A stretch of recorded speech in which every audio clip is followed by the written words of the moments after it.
പ്രതിഭേട്ടൻ ഒരു അഹങ്കാരിയാണ്, അങ്ങനെ കേൾക്കാറുണ്ടല്ലോ, എന്താണ് അതിനെക്കുറിച്ച് പറയാം? അതിപ്പോഴല്ല, കുട്ടിക്കാലം മുതൽ തന്നെ എന്നോട് വലിയ ഇഷ്ടമുള്ള ആളുകൾ ഈ പ്രസംഗ മത്സര വേദികളിലൊക്കെ പറയും പ്രദീപ് ഭയങ്കര അഹങ്കാരിയാണ് എന്നൊക്കെ പറയുന്നതായിരുന്നു. അത് വിനയം എന്നത് വളരെ പ്രധാനപ്പെട്ടൊരു ഗുണമാണ്. 3 തരത്തിലാണ് ലോകത്തിൽ മനുഷ്യരുള്ളത്. ചില ആളുകൾ പുറത്തും അകത്തും അങ്ങേയറ്റം വിനയമുള്ളവരാണ്. നമ്മളിപ്പോൾ ചിത്രീകരിക്കുമ്പോൾ ഒരു കോഴിയുടെ പൂവൻ കോഴി കൂവുന്ന ശബ്ദം കേൾക്കുന്നു അല്ലേ? കോഴി കൂവി എന്നുള്ളത് കൊണ്ട് കോഴിക്ക് വിനയമില്ല എന്നൊന്നും നമുക്ക് കരുതാൻ പറ്റില്ല എന്ന് പറഞ്ഞ ഒരു വിനയം 3 തരത്തിലാണുള്ളത്. ചില ആളുകൾ, എൻ്റെ ചില സുഹൃത്തുക്കളുണ്ട്, ഉദാഹരണത്തിന് ദുബായിലുള്ള ഷറാഫ് ഷിപ്പിംഗ് കോർപ്പറേഷൻ്റെ ഒരു ഉദ്യോഗസ്ഥനാണ്. ആർട്സ് കോളേജിൽ ഞാൻ പഠിക്കുമ്പോൾ ജനറൽ സെക്രട്ടറി ഒക്കെ ആയിരുന്നു, ലിയാഖത്ത് എന്ന പേര്. അദ്ദേഹത്തിൻ്റെ പ്രത്യേകത, അദ്ദേഹം തലമുട്ടി മുതൽ കാൽ മുനമ്പ് വരെ വിനയമാണ് അദ്ദേഹത്തിൻ്റെ രൂപം. അത് സംസാരത്തിൽ, പ്രവർത്തനത്തിൽ, പുറത്തു മാത്രമല്ല അകത്തും അതെ.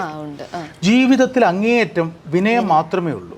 എതിരഭിപ്രായം ഉള്ളിടത്ത് എതിരഭിപ്രായം അദ്ദേഹം പലപ്പോഴും രേഖപ്പെടുത്താറുമില്ല. കാരണം അദ്ദേഹം he's a gem of a person. എല്ലാവർക്കും ഇഷ്ടമാണ്, എനിക്ക് വളരെ ഇഷ്ടമാണ്, എൻ്റെ ഏറ്റവും അടുത്ത ആളാണ്. അങ്ങേയറ്റം വിനയാന്വിതനാണ്. ഉദാഹരണം പറഞ്ഞതാണ്, പുറത്തും അതെ അകത്തും അതെ. അത് വളരെ കുറച്ച് ആളുകളാണ്, 10% ആളുകളാണ് അങ്ങനെ ഉണ്ടാവുക. പിന്നൊരു വലിയ ശതമാനം ആളുകളുണ്ട്, കൂടുതൽ എൻ്റെയൊക്കെ നാട്ടിലാണ്, തിരുവനന്തപുരം പോലുള്ള സ്ഥലത്താണ്. പക്ഷെ തിരുവനന്തപുരത്തുകാർ കുറ്റപ്പെടുത്തണ്ട, കൂടുതൽ കണ്ടതുകൊണ്ട് തെറ്റായിരിക്കാം. അത് വലിയ വിനയമാണ്. നമസ്കാരം അനീഷ, എപ്പോൾ വന്നു? സുഖമാണോ? അതുപോലെ ശബ്ദം താഴ്ത്തി ചോദിക്കും, കഴിച്ചോ? ആരും കഴിച്ചു? പുറത്ത് മാത്രമേ ഉള്ളൂ. പ്രദീപ് സാർ നമസ്കാരം. സാറിനെ കുറിച്ച് പറയാത്ത ദിവസമില്ല. നമ്മൾ പോയി കഴിഞ്ഞാൽ പ്രദീപ് സാർ ചാവാൻ പോയോ, രക്ഷപ്പെട്ടു, ഇതാണ് ഇത്. പക്ഷെ മറ്റൊരു ശതമാനം ആളുകളുണ്ട്, ഹൃദയം മുഴുവൻ അങ്ങേയറ്റത്ത് വിനയമുണ്ടാകും. പുറത്ത് ചിലപ്പോൾ വിനയം ഒരു ആഭരണമായി അണിയാത്തവരായിരിക്കാം. അത് അഹങ്കാരമെന്ന് വിശേഷിപ്പിക്കേണ്ട.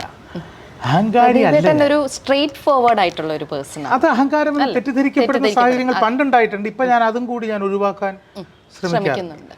തുറന്നു പറയുന്നവരെയൊക്കെ, ഹൃദയം ശുദ്ധമായവരെയൊക്കെ ധാർഷ്ട്യമാണ് എന്ന് ആക്ഷേപിക്കുന്ന കാലമാണെങ്കിൽ പോലും കുറേയെല്ലാം അത്തരം കാലത്തിൻ്റെ നിർവചനങ്ങൾക്ക് ഒതുങ്ങാൻ പരമാവധി ശ്രമിക്കാറുണ്ട്. അശ്വമേധത്തിൻ്റെ ഷൂട്ടിംഗ് ചിത്രീകരണം ഇപ്പോൾ തുടങ്ങുമ്പോൾ ചിത്രീകരണത്തിലേക്ക് പോകുന്നതിന് മുൻപ് രാവിലെ ഞാൻ താമസിച്ച് എത്തുമോ എന്ന ഭയം കൊണ്ട് ഞാൻ ഓടിപ്പോയത് 5ാം ക്ലാസ് മുതൽ 10ാം ക്ലാസ് വരെ എന്നെ മലയാളം പഠിപ്പിച്ച വിജയൻ യേശുദാസ് എന്ന അധ്യാപകൻ്റെ കാലിൽ തൊട്ട് നമസ്കരിച്ച് അദ്ദേഹത്തിനോട് പറയാൻ വേണ്ടിയാണ്. എന്നെ ഭാഷ പഠിപ്പിച്ച ആളിൻ്റെ അടുത്ത് പോകാനാണ്. കാരണം സ്കൂളിൽ ഞാൻ പഠിക്കുമ്പോൾ മലയാളത്തിന് എൻ്റെ കൂടെ പഠിക്കുന്ന കുട്ടികൾക്ക് 50-ന് 45 മാർക്ക് കൊടുക്കുമ്പോൾ അദ്ദേഹം എനിക്ക് 50-ന് 25 മാർക്കേ തന്നിട്ടുണ്ട്. എന്നും I was the school first. പക്ഷേ മലയാളത്തിന് ക്ലാസ് പരീക്ഷകളിൽ എനിക്ക് പകുതി മാർക്കിൽ താഴെ എഴുതി തന്നിട്ടുള്ളൂ. അപ്പോൾ കുട്ടികൾ ചോദിച്ചപ്പോൾ അദ്ദേഹം പറഞ്ഞു, നിങ്ങൾക്ക് 50-ന് 50 കിട്ടുമ്പോൾ മാത്രമേ ഞാൻ പ്രദീപിന് 25 കൊടുക്കുള്ളൂ എന്നാ പറയുക. അങ്ങനെ എൻ്റെ ഭാഷ ഇഷ്ടപ്പെട്ട സംസ്ഥാന സ്കൂൾ പ്രസംഗ മത്സരങ്ങളിലൊക്കെ എന്നോടൊപ്പം തിരുവനന്തപുരം ജില്ലയുടെ അധ്യാപകനായി വരുന്ന ആളാണ്. അദ്ദേഹത്തിൻ്റെ കാലിൽ തൊട്ട് തൊഴുതിട്ടാണ് ഞാൻ ഫ്ലോറിലേക്ക് വരുന്നത്. ഇന്നും ഞാൻ ഏത് ചാനലിലായാലും ഏത് ഭാഷയിലായാലും ക്യാമറയെ മനസ്സുകൊണ്ട് നമസ്കരിക്കാതെ ഞാൻ ഒരു ക്യാമറയുടെയും മുന്നിൽ നിൽക്കാറില്ല.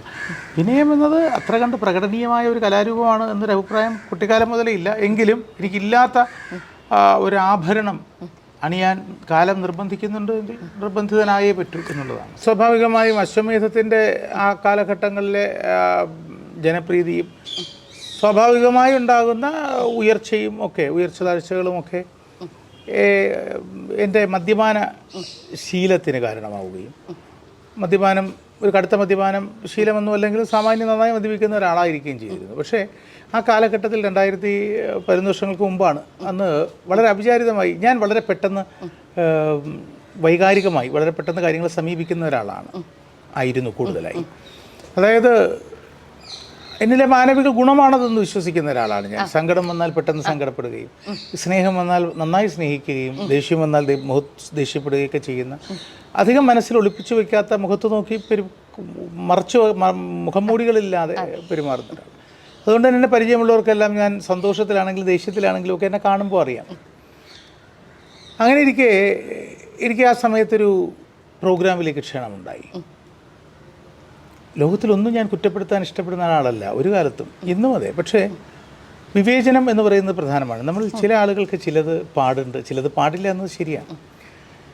ആ വിവേചന ബുദ്ധി കൃത്യമായി ഉപയോഗിക്കാതെ അതിൽ നിന്നുണ്ടാകുമായിരുന്ന സാമ്പത്തിക അല്ലെങ്കിൽ പ്രതിഫലത്തിൻ്റെ ലാഭം മാത്രം കണക്കിലെടുത്തുകൊണ്ട് എനിക്ക് ക്ഷണം ലഭിച്ച ഒരു റിയാലിറ്റി ഷോയിൽ ഞാനന്ന് പങ്കെടുത്തു. എൻ്റെ ജീവിതത്തിൽ ഞാൻ ചെയ്ത ഏറ്റവും വലിയ തെറ്റ് ആ റിയാലിറ്റി ഷോയിൽ പങ്കെടുത്തതായിരുന്നു. കാരണം ഒരുപക്ഷെ എന്നെ ക്ഷണിച്ചപ്പോൾ എന്നോട് പറഞ്ഞിരുന്ന 100 ദിവസങ്ങളുടെ ഡിബേറ്റുകൾ, 100 ദിവസങ്ങളുടെ നിരന്തരമായ വൈജ്ഞാനിക മത്സരങ്ങളും പ്രഭാഷണങ്ങളും എന്നൊക്കെയായിരുന്നു എന്നോട് പറഞ്ഞിരുന്നത്. പക്ഷെ അവിടെ ചെന്നപ്പോൾ അങ്ങനെയൊന്നും ആയിരുന്നില്ല. അത് 100 ദിവസങ്ങളിലെ ഏറ്റവും മോശമായ കാര്യങ്ങൾ മാത്രം പ്രദർശിപ്പിക്കാനായി മുഴുവൻ സമയം ചിത്രീകരിക്കുന്ന ഒരു പരിപാടിയൊക്കെ ആയിരുന്നു. അതിൻ്റെ പുതിയ രൂപത്തിലുള്ളതൊന്നും വലിയ അത്ര കണ്ട് തകരാറ് കാണുന്നില്ല. അപ്പോൾ ആദ്യം ആ പരിപാടിയിൽ പങ്കെടുത്ത് കഴിഞ്ഞ് കുറച്ച് ദിവസം കഴിഞ്ഞപ്പോൾ പിന്നെ പുറത്തിറങ്ങാൻ കഴിയില്ല എനിക്ക്. കാരണം നിർബന്ധിതമായ ഈ അഡ്വാൻസ് വാങ്ങിക്കഴിഞ്ഞാലുള്ള എഗ്രിമെൻറ്റ് ഒക്കെ ഉണ്ട്, നഷ്ടപരിഹാരമൊക്കെ. പക്ഷെ അത് കഴിഞ്ഞ് ആ പരിപാടി കഴിഞ്ഞ് പുറത്തിറങ്ങി കഴിഞ്ഞപ്പോൾ അത് ആദ്യമായി പുറത്തിറങ്ങിയതിന് ശേഷമാണ് കാണുന്നത് എന്താണ് കാണിച്ചത് എന്ന്. കണ്ടു കഴിഞ്ഞപ്പോൾ ഇവർ അവതരിപ്പിച്ചത് എന്തൊക്കെയാണ് എന്ന് കണ്ടു കഴിഞ്ഞപ്പോൾ എന്നോട് ഉള്ള അവമതിപ്പ് എനിക്ക് വളരെ കൂടുതലായി. ഞാൻ വീടിന് പുറത്തിറങ്ങാതെ മദ്യപാനത്തിൽ അഭയം തേടി. അങ്ങനെ വളരെ പെട്ടെന്ന് ഒരു കരൾ രോഗിയാവുകയും അത് മരണത്തിൻ്റെ തൊട്ടടുത്ത് വരെ എത്തിക്കുകയും ചെയ്തു. അസാധാരണമായ ഒരു മിറാക്കുലസ് എസ്കേപ്പായിരുന്നു, തിരിച്ചുവരവായിരുന്നു. പലരും കൈയൊഴിഞ്ഞ ഒന്നാണ്. അതിൻ്റെ സസ്പെൻസ് ഇപ്പോൾ പറയുന്നില്ല. എന്തായാലും മോർ ദാൻ എ ഡെക്കേഡ്, 10 വർഷത്തിന് മുമ്പാണ്. അന്നെടുത്തൊരു ശപഥമാണ് മദ്യപാനത്തിനെതിരെ. അന്നു മുതൽ ഇന്ന് വരെ ഞാൻ മദ്യം കൈകൊണ്ട് തൊട്ടിട്ടില്ല എന്നുള്ളതല്ല, അതാണ്. പക്ഷെ അതല്ല ഞാൻ അഭിമാനത്തോടെ പറയുന്നത്. ഞാൻ മദ്യം ഉപേക്ഷിച്ചു എന്നുള്ളതല്ല. അതിനോടൊപ്പം എൻ്റെ ജീവിതാനുഭവങ്ങളിൽ ഒരുപാട് മാധ്യമങ്ങളിലൂടെ പങ്കുവച്ചതൊക്കെ കേട്ടിട്ട് എന്നോട് സഹായം ആവശ്യപ്പെട്ട സ്ത്രീകൾ, അവരുടെ കുടുംബത്തിലെ പുരുഷന്മാരെ രക്ഷപ്പെടുത്താൻ 100ഓളം ആളുകൾ, അവരെല്ലാം ശ്രമിച്ചപ്പോൾ 17 പേരെ എനിക്ക് മദ്യപാനത്തിൽ നിന്ന് 17 കുടുംബങ്ങളെ രക്ഷപ്പെടുത്താൻ കഴിഞ്ഞു. അതിൽ സങ്കടമെന്ന് പറയട്ടെ, ഇതിനൊരു അപകടമുണ്ട്. രക്ഷപ്പെട്ടു എന്ന് കരുതുമ്പോൾ വീണ്ടും അതിലേക്ക് വഴുതി വീഴും. 6 പേർ തിരികെ വഴുതി വീണുപോയി. എങ്കിലും 11 പേർ, 11 അമ്മമാർ, 11 സഹോദരിമാർ, 11 ഭാര്യമാർ, ഈ വല്ലാതെ താളം പോയിടത്തു നിന്ന് തിരികെ കിട്ടുന്ന അവരുടെ ആഹ്ലാദ ശ്വാസങ്ങൾ, അതൊക്കെ മതി അശ്വമേധത്തിനെ പ്രേക്ഷകർ സ്വീകരിക്കാൻ.